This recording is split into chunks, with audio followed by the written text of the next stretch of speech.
जन जन के मन में बसने वाले पूर्व प्रधानमंत्री अटल बिहारी वाजपेयी अब देश के कण कण में समाहित हो जाएंगे। देश का ऐसा कोई हिस्सा नहीं बचेगा जहां अटल जी को महसूस न किया जा सके।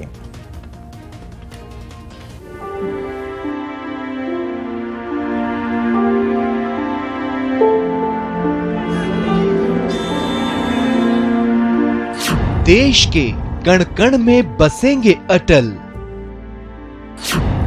देश की रग रग में रहेंगे अटल। कश्मीर से कन्याकुमारी तक विराजेंगे अटल। जी हां, पूर्व प्रधानमंत्री अटल बिहारी वाजपेयी देश के कण कण में बसेंगे।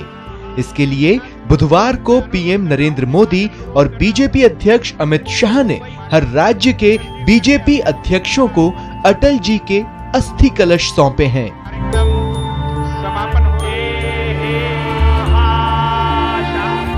इन अस्थि कलश को लेकर बीजेपी के प्रदेश अध्यक्ष हर राज्य में श्रद्धांजलि सभा आयोजित करेंगे। इसमें 20 दिनों तक देश के सभी राज्यों में प्रार्थना सभाएं रखी जाएंगी। देश के हर राज्यों में अस्थि कलश यात्रा भी निकाली जाएगी और फिर राज्यों की प्रमुख नदियों में अटल जी की अस्थियां विसर्जित की जाएंगी। ऐसे में अटल बिहारी वाजपेयी की अस्थियां देश की 100 नदियों में प्रवाहित होंगी। चूंकि हर राज्य के लोग अजात शत्रु अटल जी को श्रद्धांजलि देना चाहते हैं, इसलिए पार्टी ने अस्थि कलश यात्रा निकालने का फैसला लिया है। अलग अलग नदियों में अस्थि प्रवाहित की जाएंगी, क्योंकि वो तो सबके अंदर हैं अटल जी। देश की नदियों से मिलके वो जन जन के मन से एक हो जाएंगे।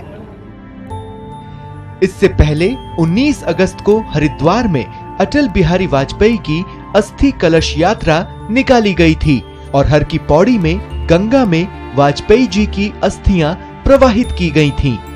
देश के सबसे लोकप्रिय जननेता अटल बिहारी वाजपेयी भले ही आज हमारे बीच नहीं है, लेकिन लोगों की यादों में बसे अटल जी की अस्थियां अब देश की नदियों में प्रवाहित होकर देश के कण कण में विराजमान हो जाएंगी और भारत मां के सच्चे सपूत अटल जी हमेशा के लिए भारत की भूमि में समाहित हो जाएंगे। Bureau report, news 18 network. तो बिहार में आज अटल अस्थि कलश यात्रा की शुरुआत हो रही है, लेकिन यह अस्थि कलश यात्रा प्रदेश के विभिन्न जिलों से गुजरेगी और अटल जी की अस्थियों को प्रदेश की सभी प्रमुख नदियों में प्रवाहित किया जाएगा। पार्टी 23, 24 और 25 अगस्त को अटल जी के अस्थि अवशेष को नदियों में विसर्जित करेगी। बक्सर, पटना, सिमरिया, सुल्तानगंज, भागलपुर में गंगा नदी, गया में फल्गु, छपरा में घाघरा, चंपारण और हाजीपुर में नारायणी नदी, पूर्णिया में महानदी तट पर श्रद्धांजलि सभा का आयोजन कर अटल जी की अस्थियां विसर्जित की जाएंगी। इससे पहले बुधवार को प्रदेश बीजेपी अध्यक्ष नित्यानंद राय अटल अस्थि कलश को लेकर पटना पहुंचे थे। पटना एयरपोर्ट से अस्थि कलश को रथ में पार्टी ऑफिस तक लाया गया, जहां बीजेपी प्रदेश अध्यक्ष नित्यानंद राय, केंद्रीय कृषि मंत्री राधामोहन सिंह, केंद्रीय राज्य मंत्री गिरिराज सिंह और बीजेपी के सीनियर लीडर सीपी ठाकुर ने अटल जी को श्रद्धांजलि दी।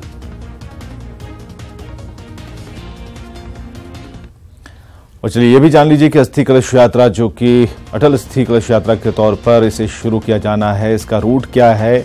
तो सुबह 9 बजे बीजेपी दफ्तर से अस्थि कलश यात्रा की शुरुआत होनी है। 9:30 बजे का जो वक्त है वो होगा हाजीपुर के कोनहारा पहुंचने का।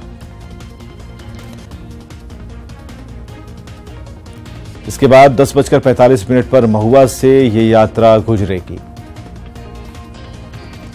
11 बजे पातेपुर के डभैत चौक ये अस्थि कलश यात्रा पहुंचेगी। 11:30 बजे ताजपुर चौक पर अस्थि कलश यात्रा के पहुंचने का समय निर्धारित है। इसके बाद 11:45 पर मुशरी घरारी और दोपहर के 12 बजे समस्तीपुर अस्थि कलश यात्रा पहुंच जाएगी। 12:30 बजे कल्याणपुर और 12:55 पर विशुनपुर होते हुए 1:05 पर तारालाही से ये अस्थि कलश यात्रा गुजरेगी। 1:15 पर शहीदनगर पहुंचेगी ये अस्थि कलश यात्रा और 1:25 पर लोहिया नगर से अस्थि कलश यात्रा गुजरने की। 1:30 बजे रहीमगंज पहुंचेगी यात्रा और 1:40 पर दरभंगा टावर से ये यात्रा गुजरेगी। 2:15 का वक्त होगा जब विश्वविद्यालय ये यात्रा पहुंचेगी और 2:25 पर दिल्ली मोड़ से ये अस्थि कलश यात्रा गुजरेगी। 2:45 पर सकरी से ये यात्रा गुजरेगी और 2:55 पर झंझारपुर से होकर ये यात्रा गुजरेगी। 3:15 पर फुलपरास अस्थि कलश यात्रा के पहुंचने का कार्यक्रम तय है। तकरीबन 3:30 बजे भूतहा से ये यात्रा गुजरेगी और 4 बजे कोसी महासेतु पर विसर्जन सभा और श्रद्धांजलि का कार्यक्रम होगा। तो अटल जी की कलश यात्रा का रोड मैप क्या होगा, ये ग्राफिक्स के जरिए समझने की कोशिश कीजिए कि 4 बजे तक 9 बजे से लेकर 4 बजे तक ये यात्रा किन किन जगहों से होकर गुजरने वाली है।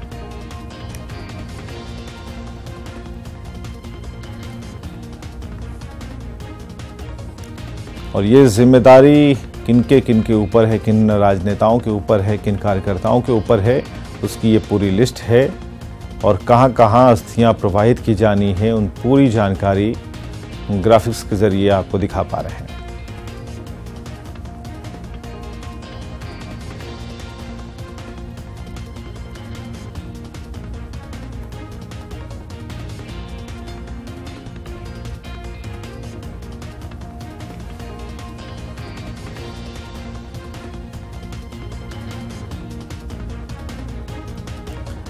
तो अटल जी के 10 अस्थि कलश को आज बीजेपी कार्यालय से रवाना किया जाएगा। ये अस्थि कलश बिहार के विभिन्न जिलों से होते हुए बिहार की प्रमुख नदियों में प्रवाहित की जाएंगी।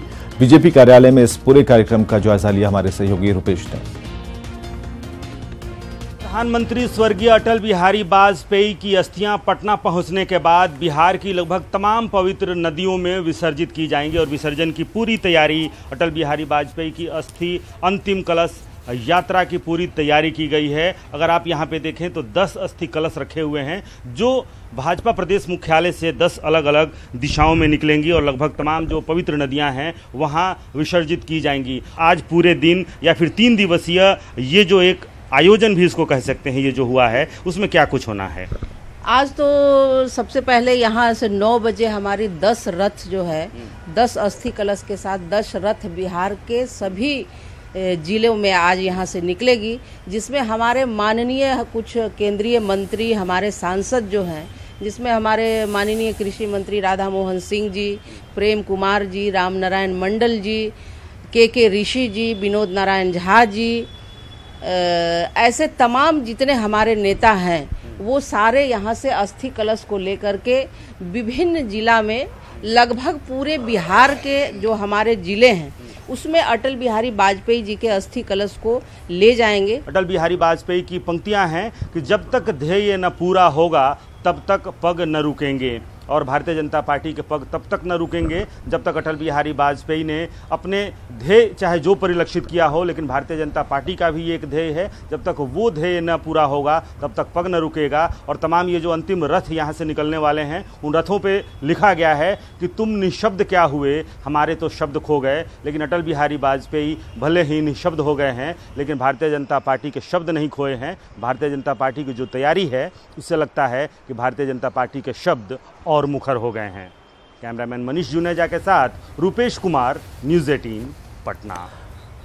चलिए, तो झारखंड में भी भारत रत्न पूर्व प्रधानमंत्री अटल बिहारी वाजपेयी की अस्थि कलश यात्रा निकलेगी। फिलहाल रांची स्थित बीजेपी के प्रदेश कार्यालय में कलश को रखा गया है और यहां से अस्थि कलश यात्रा शुरू होगी जो रांची के नामकुम में स्वर्ण रेखा नदी पर जाकर खत्म होगी। अटल जी की अस्थियों को स्वर्ण रेखा नदी में विसर्जित किया जाएगा और इस मौके पर मुख्यमंत्री रघुवर दास मौजूद होंगे। दोपहर 1 बजे बीजेपी कार्यालय से अस्थि कलश यात्रा निकाली जाएगी।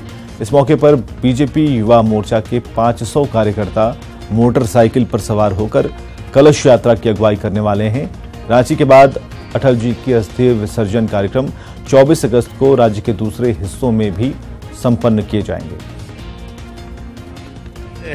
मुख्यालय से या नामकुम विसर्जन के लिए जाएगा।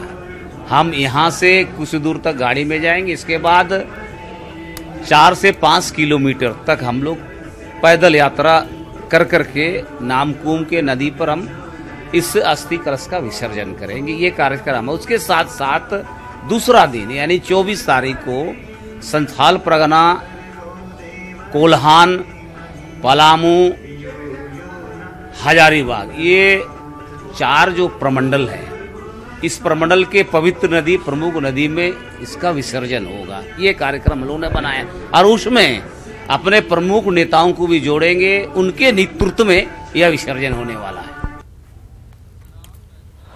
चलिए, फारूक अब्दुल्ला की देशभक्ति देश के गद्दारों को अंदर तक हिला गई है, तभी तो उन्होंने फारूक को निशाना बनाया। लेकिन फारूक इससे टस से मस नहीं हुए और साफ कर दिया कि मस्जिद में बदसलूकी करने वाले मुसलमान नहीं हो सकते। भारत माता की, भारत माता की जय हिंद, जय हिंद, जय हिंद। जी हां, देश में रहना है तो भारत माता की जय कहना है। इन्हीं जोशीले नारों के साथ फारूक साहब पूर्व पीएम अटल जी को श्रद्धांजलि दे रहे थे, लेकिन उनकी देशभक्ति चंद गद्दारों को पसंद नहीं आई और बकरीद के दिन नमाज अता करने गए फारूक के साथ कुछ लोगों ने धक्का मुक्की की, काले झंडे दिखाए, देश विरोधी नारे लगाए। यही नहीं, फारूक अब्दुल्ला पर जूते भी फेंकने की कोशिश की, जिस पर फारूक अब्दुल्ला बिफर गए। मगर कुछ लोग हैं जो मुसलमान नहीं है, मैं नहीं समझता हूं मुसलमान है, क्योंकि वो कभी ये नहीं करते कि नमाज पढ़ने नहीं देते लोगों को। मैं समझता हूं वो इस्लाम के दुश्मन है। फारूक अब्दुल्ला यही नहीं रुके, उन्होंने कश्मीर में अमन के गद्दारों को भी जमकर खरी खोटी सुनाई। अगर ये समझते हैं इससे आजादी आएगी, तो मैं इनसे कहना चाहता हूं, पहले अपने आप को बेकारी से आजाद करो, बीमारी से आजाद करो, भुखमारी से आजाद करो, उससे आजाद करो अपने आप को। ये क्या है, कोने में छुप के नारे मारते हैं, इससे प्यार नहीं दिखता, इससे नफरत दिखती है और इस नफरत को दूर करने की जरूरत है। ईद के दिन ये करने की क्या जरूरत है? क्या हम हिंदुस्तान से अलग हैं? हम हिंदुस्तान का हिस्सा नहीं है? क्या हम पाकिस्तान का हिस्सा हैं? नहीं है। हमने रहना इस मुल्क में है, मरना इस मुल्क में है। हम गद्दार नहीं हैं। फारूक के साथ हुई बदसलूकी पर बीजेपी ने भी तीखी प्रतिक्रिया दी। किसी नेता को वो धक्का मुक्की करते हैं, इसका मतलब यह है कि उनके मन में कहीं ना कहीं बेईमानी है, गद्दारी है, देशद्रोह है। कोई घबराने वाला नहीं है। पाकिस्तान के आतंकवादियों को चुन चुनकर मौत के घाट उतारेंगे और जो किसी मस्जिद के अंदर किसी को नमाज पढ़ने से रोकेंगे, उनको भी नहीं बख्शा जाएगा। बकरीद के दिन फारूक के साथ बदसलूकी, वो भी तब जब वो नमाज पढ़ने गए थे, वो भी इसलिए क्योंकि उन्होंने जय भारत और जय हिंद कहा। भारत माता की, भारत माता की जय हिंद। साफ है, फारूक से बदसलूकी करने वाले देश के गद्दार तो हैं ही, उनके मुस्लिम होने पर अब्दुल्ला का शक भी सही है। Bureau report, news 18 network. Saudi Arab के मक्का में इस बार हज यात्रियों में भारतीय तिरंगे की धूम है। हज करने गए लाखों भारतीय यात्रियों ने तिरंगे की आन बान शान को मक्का में जमकर लहराया।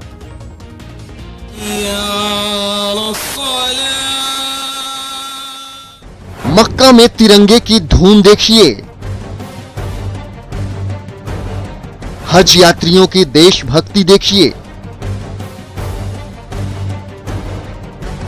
इबादत में देश प्रेम की लहर देखिए। जी हां, ऐसा देश प्रेम इस बार सऊदी अरब के मक्का में देखने को मिल रहा है। किसी हज यात्री ने तिरंगे का पल्लू बनाकर ओढ़ रखा है, तो किसी ने तिरंगे की शान को ऊंचा किया है।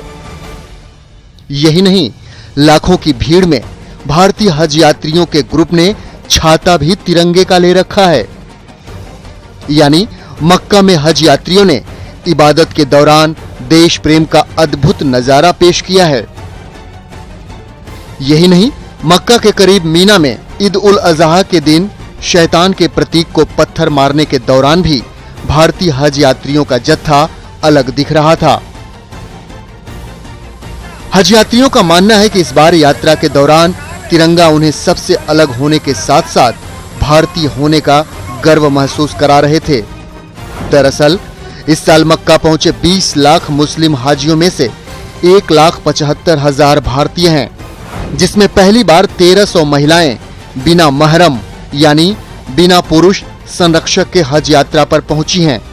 5 दिनों तक चलने वाली यात्रा आज पूरी हो जाएगी।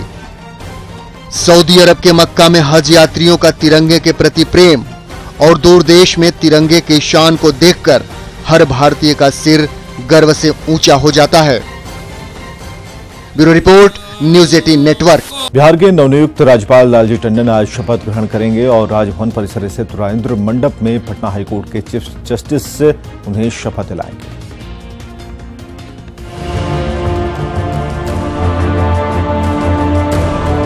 प्रदेश के नवनियुक्त राज्यपाल लालजी टंडन बुधवार शाम स्पेशल विमान से पटना पहुंचे। पटना एयरपोर्ट पर उनका जोरदार स्वागत किया गया। CM Nitish Kumar, deputy CM Sushil Modi, मंत्री नंदकिशोर यादव, जय कुमार सिंह, विधानसभा अध्यक्ष विजय कुमार चौधरी समेत कई नेता राज्यपाल के स्वागत के लिए एयरपोर्ट पर मौजूद रहे, जहां वे एयरपोर्ट से सीधे राजभवन के लिए रवाना हो गए। राजभवन पहुंचने पर राज्यपाल के प्रधान सचिव विवेक कुमार और राज्यपाल सचिव के दूसरे अधिकारियों ने उनका स्वागत किया। लालजी टंडन आज सुबह 11 बजे राजभवन परिसर स्थित राजेंद्र मंडप में शपथ ग्रहण करेंगे। पटना हाईकोर्ट के मुख्य न्यायाधीश मुकेश कुमार रसिक भाई शाह उन्हें राज्यपाल पद की शपथ दिलवाएंगे। शपथ ग्रहण समारोह में बिहार के मुख्यमंत्री नीतीश कुमार, उप मुख्यमंत्री सुशील कुमार मोदी समेत तमाम नेता मौजूद रहेंगे। सीनियर बीजेपी नेता लालजी टंडन को सत्यपाल मलिक की जगह बिहार का राज्यपाल बनाया गया है। सत्यपाल मलिक को जम्मू कश्मीर के गवर्नर की जिम्मेदारी दी गई है। Bureau report, news 18। आजादी किसे अच्छी नहीं लगती। माँ बाप तो अपने बच्चों की आजादी देने के लिए अपने हर सपने तक को कुर्बान कर देते हैं। इसके बावजूद अगर एक माँ बाप को खुद अपने हाथों अपने जवान बेटे के पैरों में बेड़ियां डालनी पड़े तो जरा सोचिए उस माँ बाप पर क्या गुजरती होगी।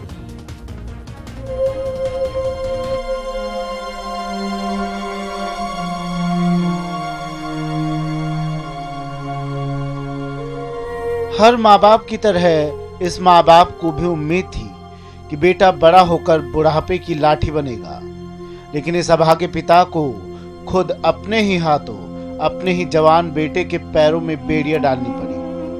सोचिए इन माँ बाप पर क्या गुजर रही होगी। बांधना क्यों पड़ रहा है? बांध के ही रखते हैं कि सर घर में बच्चा सबको भी मारता है, बाप को भी मारता, हमको भी झटके पकड़ के मारता है सर। तो बांधने में करता नहीं, बच्चा को बांध के रखते हैं। क्या करेंगे सर, मजबूरी। पैर में जंजीर, होठों पर मुस्कान। 16 साल का पंकज मानसिक रूप से बीमार है।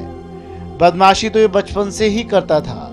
माँ बाप को लगता था कि बड़ा होकर ये सुधर जाएगा, लेकिन ऐसा हुआ नहीं। उम्र बढ़ने के साथ ही इसका आतंक बढ़ता ही चला गया। इलाज रांची से करवाया, वहाँ सुधार नहीं हुआ। सब कागज पत्र हमारे पास है। क्या करते आप? करते क्या? रिक्शा चलाते हैं। लाचार माँ बाप ने पंकज के इलाज में अपना सब कुछ दांव पर लगा दिया, लेकिन पंकज की मानसिक हालत सुधरने का नाम नहीं ले रही है। अब तो कटिहार के स्वास्थ्य महकमे ने भी हाथ खड़े कर दिए। यहाँ मेंटल केस के लिए तो कोई अरेंजमेंट नहीं है, क्योंकि कोई डॉक्टर यहाँ पर बहाल नहीं किया गया है। ऐसे तो सरकार का है कि हर सदर अस्पताल में मेंटल का वार्ड हो, विंग हो बने, लेकिन यहाँ अभी तक नहीं खुला है। पंकज के लाचार माँ बाप को अब सरकार और सामाजिक संगठनों से ही उम्मीद रह गई है। इन्हें भरोसा है कि जरूर कोई न कोई पंकज के इलाज के लिए मदद के हाथ बढ़ाएगा और वो एक दिन पंकज को अपने बुढ़ापे की मजबूत लाठी के रूप में देख सकेंगे। सुब्रत, न्यूज़ 18, कटिहार।